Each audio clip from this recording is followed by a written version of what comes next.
Number 3 is construct a table for 4 pairs of values satisfying the equation x minus y is equal to 4. Students यहाँ पर हमारे पास construct a table for 4 pair, इसमें हमने जो है वो x minus Y is equal to 4 हमारे पास एक इक्वेशन है। ठीक है, इसमें से हमने x या y की वैल्यू को सेपरेट करना है, फिर हमने 1 बाय 1 इसमें नंबर्स पुट करते जाने, जैसे 0 1 -1 1 2 हमारी मर्ज़ी है। जो हम x की वैल्यू पुट करें वो हम इसमें इक्वेशन में पुट करके एक टेबल कंस्ट्रक्ट करेंगे। क्वेश्चन को स्टार्ट करते हैं। ठीक है, क्वेश्चन नंबर 3 हमारे पास एक्सरसाइज 8.2 का है। स्टूडेंट्स यहाँ पर हमारे पास जो है वो सोल्यूशन में हम क्या करते हैं, x minus Y is equal to 4। अब स्टूडेंट्स ये माइनस वाइज को हम इक्वल के इस साइड पे ले आएंगे, 4 को इस साइड पे, तो ये x माइनस 4 हो जाएगा इज इक्वल टू वाई। ये हमारे पास इक्वेशन 1 हो जाएगी। ठीक है, अब इसमें हम x की वैल्यू रैंडमली पुट करते जाएंगे, पहले 0 1 -1, उससे y की वैल्यू आती जाएगी। अब हम यहाँ पे पुट करेंगे x इज इक्वल टू 0। ठीक है, अब x इज इक्वल टू 0 हम इस इक्वेशन में पुट करेंगे। यहाँ हम लिख लेते हैं put x is equal to 0 in equation 1। ठीक है, तो हमारे पास क्या आ जाता है, 0 -4 इज इक्वल टू वाई।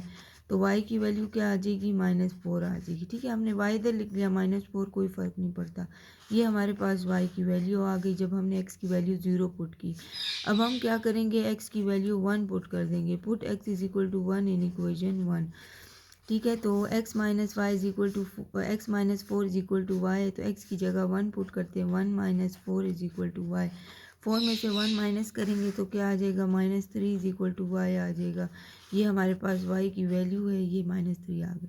अब हम x की वैल्यू क्या पुट करेंगे, इसी तरह हम 4 या 5 वैल्यूज पुट कर लेंगे रैंडमली। अब 1 है तो हम अब -1 पुट कर लेते हैं, x की वैल्यू -1 इन इक्वेशन 1।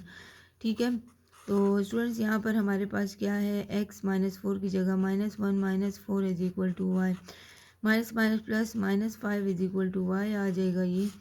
ठीक है, इसी तरह अब हम x की वैल्यू 2 पुट कर देते हैं। ठीक है, ये हमारी मर्ज़ी, हम जो भी वैल्यू पुट कर लें, put x is equal to 2 put कर लेते हैं। ठीक है, इन इक्वेशन 1, तो x -4 is equal to Y है, तो 2 - 4 इज इक्वल टू वाई। 4 में से 2 गया तो -2 इज इक्वल टू वाई आ जाएगा, क्योंकि प्लस माइनस माइनस बड़ी वैल्यू का साइन लगेगा, y की वैल्यू -2। वैल्यूज़ पुट कर लेंगे। स्टूडेंट यहाँ पे x की वैल्यू हमने 0 पुट की, हम यहाँ पर x 0 लिख देते हैं, तो उससे हमारे पास y की वैल्यू -4 आ गई, यहाँ -4। फिर हमने x की वैल्यू 1 पुट की, 1, उससे हमारे पास y की वैल्यू -3 आ गई। ठीक है, इसी तरह हमारे पास x की वैल्यू -1 थी, उससे y की वैल्यू हमारे पास -5 आ गई, वो हम y में लिख देंगे। इसी तरह 2 पुट किया और y की वैल्यू -2, तो ये हमारे पास एक टेबल जो है वो कंस्ट्रक्ट हो गया। ठीक है, ये हमसे क्वेश्चन में जो है वो पूछा गया था।